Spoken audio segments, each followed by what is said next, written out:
ഇതൊക്കെയല്ലേ the real Kerala story. ചിത്രത്തിൽ കാണുന്നത് അതിന് വലിയ ഉദാഹരണമാണ്. ചിതയിൽ കിടക്കുന്നത് നാരായണൻ. ആരോഗ്യകാലത്ത് കടുത്ത മുസ്ലിം വിരോധിയായിരുന്നു. ക്യാൻസർ ബാധിച്ചപ്പോൾ 2 ഭാര്യമാരും മക്കളും സഹോദരിയും ഉപേക്ഷിച്ചു. വിശ്വസിച്ച പ്രത്യയശാസ്ത്രവും തുണക്കെത്തിയില്ല. തെരുവിൽ പുഴുവരിച്ചു കിടന്ന നാരായണനെ കാസർഗോഡ് ജില്ലാ പഞ്ചായത്ത് അംഗവും മുസ്ലിം ലീഗ് നേതാവുമായിരുന്ന ഇർഫാൻ ഇക്ബാൽ ഏറ്റെടുത്തു, ചികിത്സിച്ചു.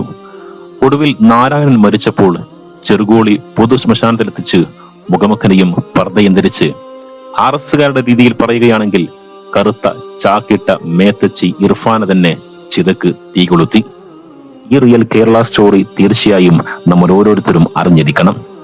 1 മാസം മുമ്പ് മീഞ്ചയിലെ കടവരാന്തയിൽ ആഴ്ചകളോളം ഭക്ഷണം കഴിക്കാതെ കഴിഞ്ഞിരുന്ന നാരായണന്റെ ദയനീയാവസ്ഥ വാർഡംഗം ഷെരീഫ് ചിനാലയാണ് വനിതാ ലീഗ് നേതാവ് ഇർഫാന ഇഖ്ബാലിനെ അറിയിക്കുന്നത്.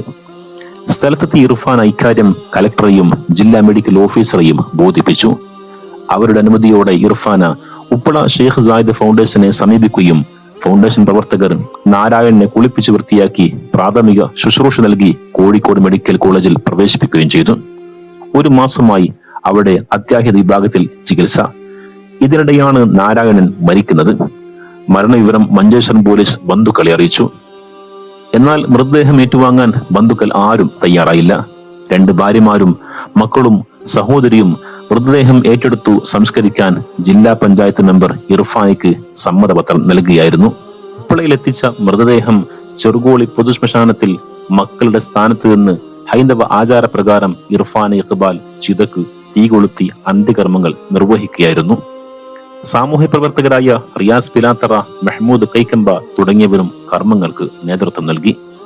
ഉറ്റവർ നഷ്ടപ്പെട്ട് തെരുവിൽ ഉപേക്ഷിക്കപ്പെട്ട 50ഓളം മാതാപിതാക്കളെ സംരക്ഷിക്കുന്ന ഉപ്പളയിലെ ഷെയ്ഖ് സായിദ് വൃദ്ധമന്ദിരം സ്ഥാപകയാണ് ഇർഫാന.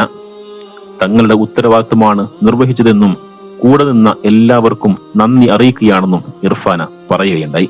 സമൂഹത്തിൽ സമുദായത്തിൽ വർഗീയത പരത്തുന്ന ഓരോരുത്തർക്കും ഇർഫാന ഏറെ മാതൃകയാണ്. നാരായണന് നിത്യശാന്തി ലഭിക്കട്ടെ എന്ന് നമുക്ക് പ്രാർത്ഥിക്കാം.